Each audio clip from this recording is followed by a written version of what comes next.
First ever factory outlet Mukunda jewelleries KBHP Somajiguda Suchitra Hanamkonda Kothapet Chandanagar Khammam. నమస్తే రమ్మగారు. నమస్తే జయ. రమ్మగారు, అబద్ధాలు చెప్తే ఆడపిల్లలు పుడతారంటారు, నిజమేనండి? ఏమో జయ, నీకేమో ఓ కూతురు ఉంది. అదే కదా, మేము ముగ్గురు ఆడపిల్లలు. మేమేమో 8 మంది ఆడపిల్లలం. మరి మేము 8 మంది ఉన్నాం కదా, మరి చెప్పలేం. అసలు ఎందుకు వచ్చిందంటారు ఈ సామెత? ఇది ఎప్పుడు వచ్చి ఉండొచ్చు, కలియుగ ప్రారంభంలో చెప్పుంటారు. అవునండి. ఏంటంటే అబద్ధం ఆడద్దు అని చెప్తే జనాలు వినరు, భయపెడితే వింటారు. కాకపోతే ఆడపిల్ల పుడుతుంది అంటే భయపడతారా అని వస్తుంది ప్రశ్న. ఆ రోజుల్లో పరిస్థితులా? ఏ రోజుల్లో అయినా కూడా ఏంటంటే మనకి సాధారణంగా వంశాభివృద్ధి, గోత్రాభివృద్ధి, మగపిల్లలతో కులవృద్ధి. కులం అంటే ఇప్పుడు మనం చెప్పుకునేది కాదు, వంశం. అది దేని వల్ల కుదురుతుంది? మగపిల్లల వల్ల కుదురుతుంది. ఎందుకంటే మగపిల్లలు మన గోత్రాన్ని క్యారీ చేస్తూ ముందుకు తీసుకెళ్తారు. ఆడపిల్ల ఇంకొక గోత్రాభివృద్ధికి యూజ్ అవుతుంది. మన సిస్టమ్ అది కదా. అలా ఎందుకు, మా ఇంటి పేరే నేను ఎందుకు రాసుకోకూడదు అని అడిగితే మనం ఏం చెప్పలేకపోతాం. మా ఇంటి పేరే రాసుకుంటాను, మా నాన్న గోత్రమే నేను ఉంచుకుంటాను అని ఈ రోజుల్లో ఆడపిల్లలు చెప్తున్నారు, మా నాన్న గోత్రం చెప్పుకుంటాను అని. ఇది కుదరదు. ఏంటంటే మనకి ప్రధానమైంది బీజం ప్రధానం. ఏవో రకరకాల మాటలు పెద్దవాళ్ళు చెప్తారు, దాని మీద అంత డిస్కషన్కి వెళ్ళకూడదు. మన సిస్టము ఆడపిల్లని ఒక ఇంటికి ఇవ్వటం. వివాహ మంత్రాలలో ఖచ్చితంగా గోత్ర పరివర్తన చేస్తారు. కన్యావరణలు అవి చెప్పేటప్పుడు ఏం చెప్తారు? ఫలానా గోత్రంలో పుట్టినటువంటి ఫలానా ఆయన మునిమనవడు, ఫలానా ఆయన మనవడు, ఫలానా ఆయన కొడుకు అయినటువంటి ఈ పిల్లాడికి మళ్ళీ ఫలానా గోత్రంలో పుట్టిన ఆయన ఉన్న ఆయన మనవరాలు, ఫలానా ఆయన మునిమనవరాలు, మనవరాలు, తర్వాత కూతురు అయినటువంటి ఈ పిల్లని ఇచ్చి పెళ్లి చేస్తున్నామని వాళ్ళవి 3 వీళ్ళవి 3 చెప్తారు. ఈ చెప్పిన తర్వాత ఈ అమ్మాయిని ఈయనకి ఇవ్వటం వల్ల సాక్షాత్ మహాలక్ష్మి కన్య అయినటువంటి కన్యని నారాయణ స్వరూపుడైన వరుడికి ఇచ్చి వివాహం చేసి ఈ అమ్మాయిని ఈ గోత్రంలో కలుపుతారు. మనకి వైదిక వివాహ క్రతువులో క్లియర్గా కనపడుతుంది అది. గౌరీ పూజ తర్వాత, కాళ్ళు కడగటానికి ముందే, వివాహం అయ్యాక అమ్మాయి ఆ గోత్రానికి చెందిపోతుంది. నువ్వు ఇంటి పేరు మార్చుకుంటే మార్చుకో, లేకపోతే లేదు. గోత్రం మాత్రం మారిపోయినట్లే. ఇప్పుడు ఈ ఆడపిల్లని కంటే అమ్మాయి ఇంకొకటి గోత్రానికి వెళ్ళిపోతుంది. వాళ్ళ వంశాభివృద్ధి జరుగుతుంది, కానీ వీళ్ళ వంశాభివృద్ధి జరగదు. ఆడపిల్లలు పుట్టకూడదని కాదు, ఆడపిల్లలే పుట్టకూడదు. అందరూ ఆడపిల్లలే అయితే ఈ గోత్రాభివృద్ధి ఎట్లా అవుతుంది? మన వంశం, మన ఇల్లు, మన వాకిలి ఎలా వెళ్తాయి? ముందుకెళ్ళాలి కదా. ఈ ముందుకెళ్ళటం కోసం అందుకని ఏం చేసేవాళ్ళు, భయపెడితే వింటాం మనం. అవును, కళ్ళు పోతాయి అని చెప్తారు.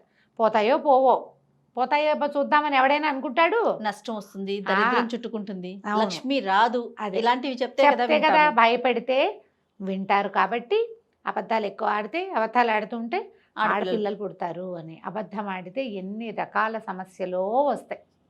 ముందు అబద్ధాన్ని కవర్ చేయడానికి ఎన్ని అబద్ధాలు ఆడాల్సి వస్తాయి, మళ్ళీ దాని వెనకాల ఇంకో డజన్ అబద్ధాలు ఆడాల్సి వస్తూనే ఉండాలి. మళ్ళీ మరి 100 అబద్ధాలు ఆడైనా సరే ఓ పెళ్లి చేయాలి అలాంటివి చెప్తారు. అవును కదా. అంటే ఏంటి, కొన్ని ముఖ్యమైన సందర్భాన్ని బట్టి. ఇప్పుడు ఆడపిల్లలు పుడతారు అని ఎలా ఒప్పుకుంటాం మనం? అదే కదా, ఒప్పుకోలేం కదా. అవును. కాకపోతే ఇది మనకి చాలా విషయాలు ఇలా ఖచ్చితంగా చెప్తే కానీ, అంటే మనకి ఏమంటారు, దోషం గురించి చెప్తే కానీ మనం గుణాన్ని వినము. గుణదోషాలు పక్కన ఉంటాయి. ఇది పనికిరాదు అంటేనే మనం పనికొచ్చే విషయాన్ని వింటాం. అవును. అబద్ధం ఆడకుండా ఉన్నవాడికి సాక్షాత్తు మహాలక్ష్మే పుడుతుంది. మొదటి కాలంలో అసలు వరకట్నం భారతీయ సంప్రదాయం కానే కాదు. ఇప్పుడు వచ్చింది. మనం ఇప్పుడేం చేస్తున్నాం, అబద్ధం ఆడితే ఆడపిల్లలు పుడతారు, కట్నాలు ఇవ్వాల్సి వస్తుందని చెప్పుకుంటున్నారు ఇటీవల కాలంలో పిచ్చిమొహాలు. కాదు, అసలు వరకట్న సాంప్రదాయం భారతదేశంలో లేదు. మన సాంప్రదాయం కాదు, లేదు. కన్యని ఇప్పుడు మగవాడికి పెళ్ళెంత, ఆడపిల్లకి పెళ్ళెంత అవసరమో, కన్యాదాతకి పిల్లకి పెళ్లి చేయాల్సిన అవసరం ఎంత తీవ్రంగా ఉందో మగవాడికి కూడా పెళ్ళి అవసరం అంతే తీవ్రంగా ఉంటుంది కదా. మీ మ్యూచువల్గా జరిగేవి. మనం ఎన్ని పురాణ గాథలు చెప్పుకున్నాం జయ. ఎక్కడికో వెళ్ళారు, అక్కడున్న అమ్మాయిని వివాహం చేసుకుని తెచ్చుకున్నారు. అప్పుడు ఏం కట్న కానుకలు ఇచ్చుకుని ఉంటుంటారు? జటావల్కలాలు ధరించి ఎక్కడికో వెళ్తున్న ఋషిగారు కూడా ఫలానా ఋష్యాశ్రమంలో ఆగి ఆ పిల్ల బాగుందని తెచ్చుకున్నారు. దుష్యంత మహారాజు శకుంతలని పెళ్లి చేసుకున్నాడు. ఈయనేమిచ్చాడు, వాళ్ళ నాన్నేమిచ్చాడు ఈయనకి? అవునా? వాళ్ళు మనసులు నచ్చి పెళ్లి చేసుకోవటమే కదా రమ్మగారు. అంతే, మనసులు నచ్చి లేదా తండ్రులు నచ్చి.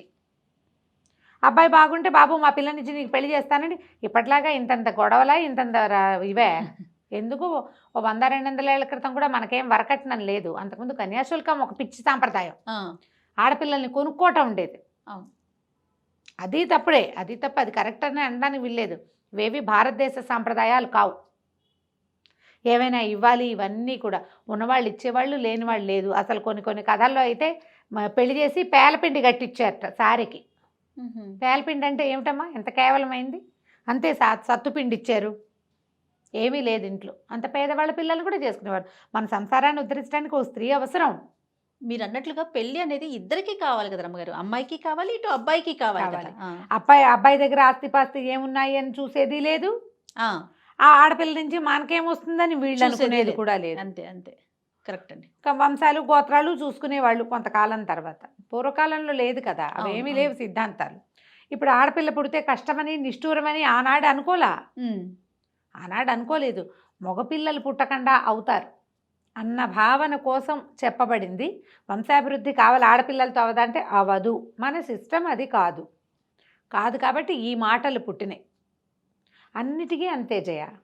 ఇలాంటి ఏ నోటి మాట నువ్వు తీసుకున్నా కూడా సామెతలన్నీ కూడా అవును.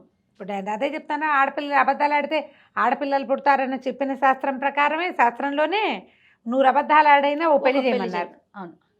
మళ్ళీ ఇంకా చెప్పారు, వారిజాక్షులందు వైవాహికములందు బొంకవచ్చు కానీ గొంకలేదు అని అల్లటి తెలుసు.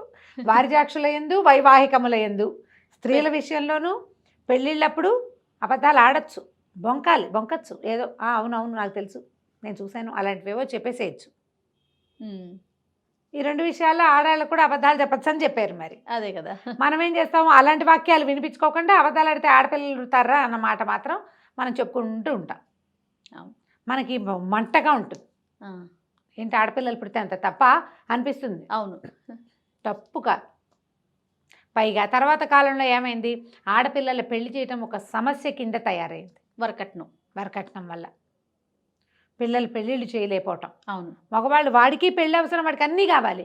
ఏమిటో ఆడపిల్లల మీద ఛాయిస్లు, కట్నం ఇవ్వాలి, అది ఇవ్వాలి, ఇది ఇవ్వాలి, అవేవో వస్తువులు ఇవ్వాలి, ఇవ్వాలి.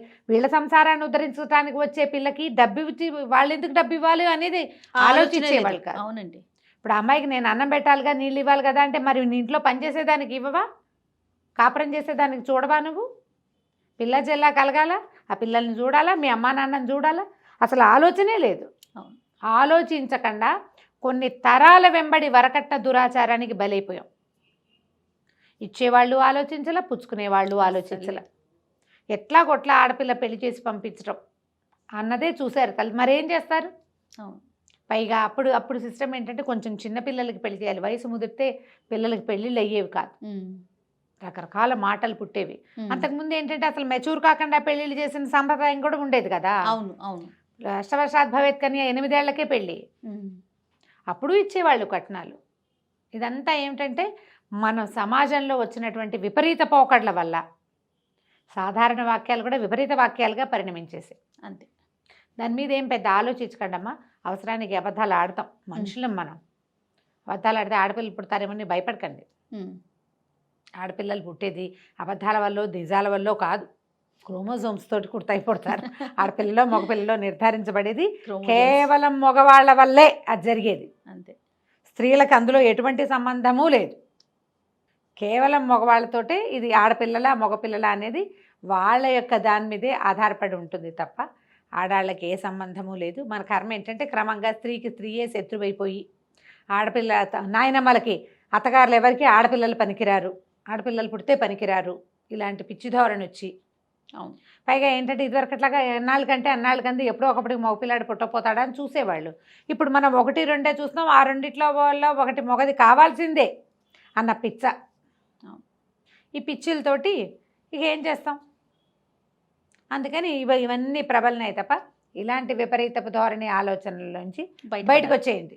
అక్కర్లేదు, ఇవేమి ఆలోచించక్కర్లే. ప్రస్తుత సమాజం అలాంటిది కానే కాదు. రైట్. నమస్తే రమ్మగారు. నమస్తే.